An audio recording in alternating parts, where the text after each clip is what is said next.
رات کے آخری حصے میں تہجد پڑھیں یا دعا کریں؟ رات کے آخری حصے میں تہجد کی نماز پڑھنا سب سے افضل بتایا گیا ہے، تو اگر فجر کی نماز سے 1 گھنٹہ پہلے تہجد کی نماز شروع کی جائے، پھر کچھ دیر تک درود شریف پڑھنے کے بعد دعا کی جائے، تو کیا یہ نماز پڑھنے اور دعا کی قبولیت کے لیے بہترین وقت ہوگا؟ اقصی حبیب انڈیا سے جی، سب سے بہترین وقت رات کا آخری حصہ ہی ہے، تہجد کا بھی اور دعا کا بھی۔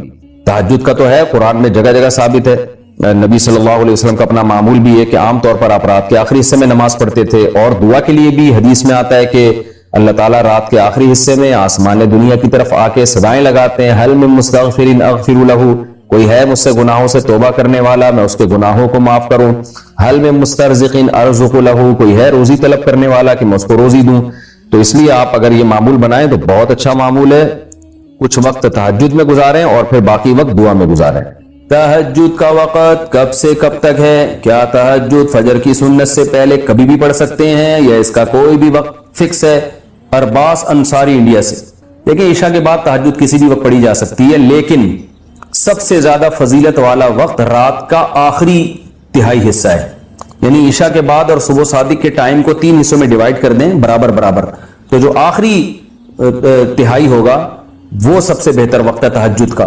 تو وہ نہیں ہو سکتا تو کبھی بھی سونے کے بعد اٹھ کے تہجد پڑھ سکتے ہیں، آدھی رات کو بھی بہتر ہے کہ نیند لیں، سونے کے بعد اٹھنا یہ تہجد کا افضل وقت ہے، اور اس کی بھی توفیق نہیں ملتی تو سونے سے پہلے بھی پڑھی جا سکتی ہے، لیکن سب سے افضل ہے آخری حصہ، پھر چلو آخری میں نہیں پڑھتے لیکن تھوڑی نیند لینے کے بعد اٹھ کے پڑھ لیتے ہیں، یہ بھی غنیمت ہے، یہ بھی نہیں ہوتا چلو عشاء کے بعد پڑھ لو۔ تہجد کے بعد کچھ دیر سونا کیا سنت ہے؟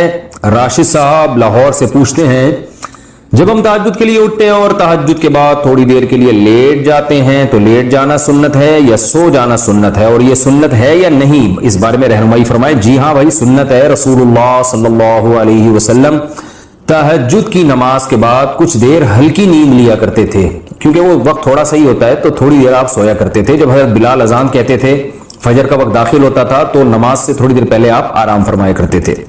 تہجد میں جہری قراءت، عابد احمد انڈیا سے پوچھتے ہیں، مفتی صاحب کیا تہجد کی نماز جو ہم پڑھتے ہیں کیا اس میں ہم بلند آواز سے قراءت کر سکتے ہیں؟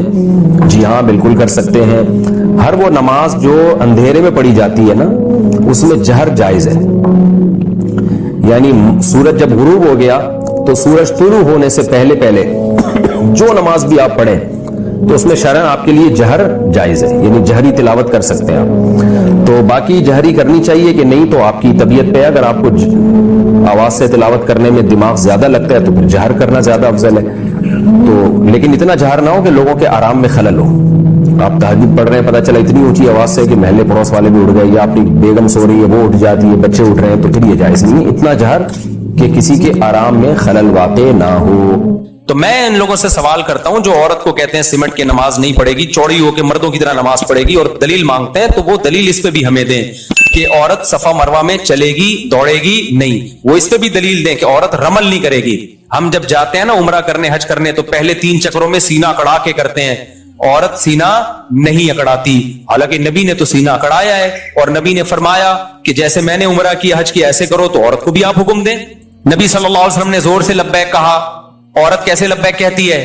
آہستہ لبیک کہتی ہے، کوئی دلیل نہیں ہمارے پاس۔ عبداللہ بن عمر کا یہ قول ہے، وہ بھی ضعیف سند سے ہے، وہ بھی صحیح حدیث نہیں ہے۔ تبھی میں نے کہا تھا کہ آج کل کے جو نئے نئے اسکالرز آ رہے ہیں نا، اب یہ اجتہاد کر کر کے ہر اجماعی مسئلے کو چینج کریں گے، تو ہمارے پاس کیا دلیل ہے صفا مروہ میں چلنے کی؟ اجماع امت کیا دلیل ہے بھائی؟ صدیوں سے اسی طرح ہوتا چلا آ رہا ہے، امت گمراہی پہ جمع نہیں ہو سکتی۔ امام بخاری نے ایک روایت پیش کی ہے کہ اسلاف سے کہ ایک خاتون مردوں کی طرح نماز پڑھتی تھی، ہم کہتے ہیں یہی دلیل ہے کہ ان کے علاوہ ساری عورتوں کی طرح نماز پڑھتی تھی، ٹھیک ہے نا؟ تبھی امام بخاری کو ایک خاتون ملی، ان کا تذکرہ کر دیا، اور پھر چاروں اماموں کا اجماع ہوا ہے اس کے اوپر۔ پھر تو وہی جیسے صفا مروہ پہ چلیں گی دوڑے گی نہیں، کیوں؟ اجماع امت ہے بھائی۔ لبیک آہستہ کہیں گی، کیوں؟ اجماع امت ہے۔ تو اسی طرح صدیوں سے سعودی عرب میں بھی آج سے 100 سال پہلے آپ جائیں تو ان کے بوڑھوں سے پوچھیں، وہ کہیں گے ہمارے یہاں بھی عورتیں سمٹ ہی کے نماز پڑھا کرتی تھی۔ تو یہ تو اب چینج ہوا ہے سعودی عرب میں، جیسے صدیوں سے 20 ہو رہی تھی اب 8 کر دی انہوں نے، 10 کر دی۔ تو صدیوں سے جو چیز چلی آ رہی ہے وہ ٹھیک ہے، جو آج چینج ہو رہی ہے وہ ٹھیک نہیں ہو سکتی۔ سمجھتے ہو کہ نہیں سمجھتے ہو؟ تو اب کیا ہوا ہے کہ میں نے ایک پیشگوئی کی تھی کہ دیکھنا اب جو جدید جو اسکالرز آ رہے ہیں نا وہ اجماعی مسائل کو چینج کریں گے، اور وہی کہیں گے کہ اس پہ کوئی دلیل نہیں ہے. اور میں نے ایسی پیش گوئی کر دی تھی کہ دیکھنا کچھ اسکالرز فتوا دیں گے کہ عورت صفا مروہ میں چلتی کیوں ہے, عورت دوڑے گی, کیونکہ چلنے کی کوئی دلیل نہیں ہے. تو مجھے فتوا مل گیا ناصر الالبانی رحمہ اللہ کا, انہوں نے باقاعدہ فتوا دیا ہے کہ عورت دوڑے گی صفا مروہ میں, اور دلیل یہی دی ہے کہ نبی جب دوڑے ہیں, اور بلکہ اس سے بھی اوپر کی دلیل دی ہے. بھائی جب نبی دوڑے ہیں, بلکہ حضرت ہاجرہ وہ تو خاتون تھی نا, حضرت ابراہیم کی زوجہ, تو جن کی سنت میں ہم دوڑ رہے ہیں وہ تو عورت تھی, تو عورتوں کو تو اور دوڑنا بنتا ہے. اب جب انہوں نے فتوا دیا نا تو لوگ حیران ہے, بھائی یہ تو زندگی میں کبھی ایسا ہوا ہی نہیں. تو سعودیہ ہی کے مفتیان کرام نے ان پہ رد کیا, انہوں نے بولا بھائی یہ تو اجماع امت سے ثابت ہے, اس پہ دلیل کی ضرورت نہیں ہے. تو ہم کہتے ہیں حضرت یہ بھی اجماع امت سے ثابت ہے کہ عورتیں سمٹ کے نماز. آپ پرانے فتاوا میں کوئی ایک قول تو کسی مجتہد کا دکھا دو, ہم آپ کو دکھائیں گے ابو حنیفہ کی کیا قول ہے, امام شافعی کا کیا قول ہے, امام احمد کا کیا قول ہے, امام مالک کا کیا قول ہے. یہ سارے بڑے بڑے محدثین تھے بھائی. امام احمد تو امام بخاری کے استاذ ہیں. آپ آج کے اسکالر, اچھا پھر لوگ کیا کہتے ہیں, ہم دیوبندیوں مفتیوں کو نہیں مانتے, ہم مانتے ہیں وہ فلانے مفتی وہ عربی ہیں. بھائی میں نہیں کہہ رہا ہمیں مانو, امام احمد امام بخاری کے استاذ ہیں, ہم ان کا فتوا پیش کر رہے ہیں. کمال کی بات ہے, دیوبندیوں سے بغض میں امام ابو حنیفہ کو بھی چھوڑ دیا, امام مالک کو بھی چھوڑ دیا, امام احمد کو بھی چھوڑ دیا, امام شافعی کو بھی چھوڑ دیا, اور کسی عربی کے فتوے کو فالو کر رہے ہیں. اور لیبل کیا لگا رہے ہیں کہ دیوبندیوں کو کیا پتا, ان بر صغیر کے مولویوں کو کیا پتا. جو بھی علم حاصل کرے گا نا, وہ چاہے بر صغیر کا ہو, چاہے وہ انڈیا کا ہو, چاہے وہ بنگلہ دیش کا, اس کو سب پتا ہوگا. جو علم حاصل نہیں کرے گا وہ مکہ کے اندر بھی پیدا ہوا ہوگا نا, اس کو پتا نہیں ہوگا. تو اس لیے ملتے جلتے نام, میں نہیں کہہ رہا کسی عالم کی شان میں گستاخیاں کرنا شروع کر دیں, کسی عربی یا کسی سلفی, علماء سب ہمارے لیے قابل احترام ہے, لیکن اختلافات میں کرو گے کیا, قرآن و سنت کی اس تشریح کو مانو گے جو ان ائمہ نے تشریح کی ہے. سمجھتے ہو کہ نہیں سمجھتے؟ بار بار میں یہ مضمون اس لیے بیان کرتا ہوں, اپنا منجن بیچنے کے لیے نہیں, صرف اس لیے یہ مضمون بیان کرتا ہوں کہ قرآن و سنت کے نام پہ امت کا شیرازہ بکھر رہا ہے, امت ٹوٹ رہی ہے بے لگام اونٹ کی طرح. کبھی کوئی ادھر سے فتوا نکل کے آئے گا, وہ کہہ رہے قرآن و سنت, وہ کہہ رہے قرآن. ہمارے مسقط میں ایک دوست ہے, میری ان سے بڑی بحث ہوتی رہتی ہے. انہوں نے کسی عربی نا عالم کا مجھے ویڈیو بھیجی, کسی سلفی عربی عالم تھے, لال رومال, بڑے خوبصورت ماشاءاللہ. انہوں نے کسی نے مسئلہ پوچھا کہ کیا ہم پر لازم ہے کہ ایک فقہ کو ہم فالو کریں یا مجتہدین کو فالو کریں؟ انہوں نے کہا کلا, ہم صرف قرآن و سنت کے پابند ہیں. تو انہوں نے کہا دیکھیں کتنی مضبوط بات ہے. میں نے کہا یہ بات بہت مضبوط ہے, لیکن اس کے پیچھے یہ پیغام ہے کہ وہ قرآن و سنت کے پابند نہیں تھے, یہ ہیں, باقی وہ کیا کر رہے تھے, وہ قرآن. اور میں نے کہا سعودی عرب میں جب تک فقہ حنبلی قانونی طور پر مضبوط تھا نا, سعودی عرب میں دین میں تحریف کا راستہ نہیں کھلا تھا, علماء پابند تھے. سعودیہ ہی کے بڑے عالم سے کسی نے پوچھا کہ آپ فقہ حنبلی پہ فیصلہ کیوں کرتے ہیں, قرآن و سنت پہ کیوں نہیں کرتے؟ انہوں نے کہا ایسا سوال کر رہے ہو جیسے فقہ حنبلی قرآن و سنت کے علاوہ کسی اور چیز کا نام ہے, ٹھیک ہے نا, ایسا احمقانہ سوال. لیکن ہوا کیا ہے, جب فقہ حنبلی کو سعودیہ میں چھوڑا گیا ہے نا, تو قرآن و سنت کے نام پہ اب کیا ہو رہا ہے, عرب ملکوں میں اب یہ ہونے لگا ہے کہ گورنمنٹ جس چیز کو حلال کرنا چاہتی ہے نا, اپنی مرضی کے مولوی لا کے قرآن و سنت کا لیبل لگا کے مارکیٹ میں چلتا کر دیا. جیسے کہ پاکستان میں تو بہت پہلے سے ہو رہا ہے.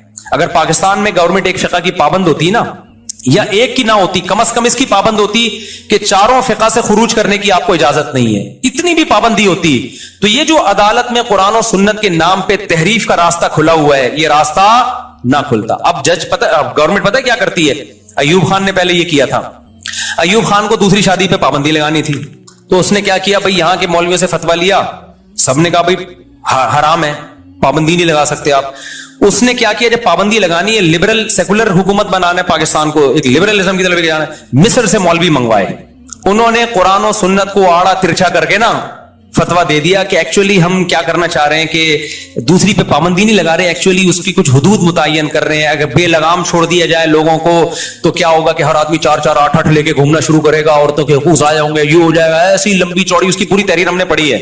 وہ گھما کے نا, وہ جو مصر سے چند مولانا لوگ بلوائے انہوں نے, تو اس نے یوں ایکچولی اس کو یوں کر کے نا پہلی بیوی کی اجازت ضروری اور قرآن و سنت کے لیول لگا کے قانون بنا کے تھوپ دیا ہمارے اوپر. اگرچہ ہم پہ اثر, مجھ پہ تو بالکل بھی اثر نہیں ہوا, لیکن لوگوں پہ کیا کر دیا, بولو نا, تھوپ دی.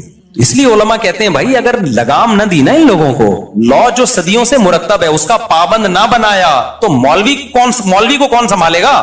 مولویوں میں بھی تو 2 نمبر ہوتے ہیں, تو 2 نمبری کا دروازہ کم نہیں ہوگا بلکہ کھلے گا. جس مولوی کے دل میں لالچ ہوگی, اب دیکھو میں جب فتوا دیتا ہوں تو میں علماء کے سامنے جواب دے ہوتا ہوں کہ یہ آپ نے نکالا کہاں سے ہے,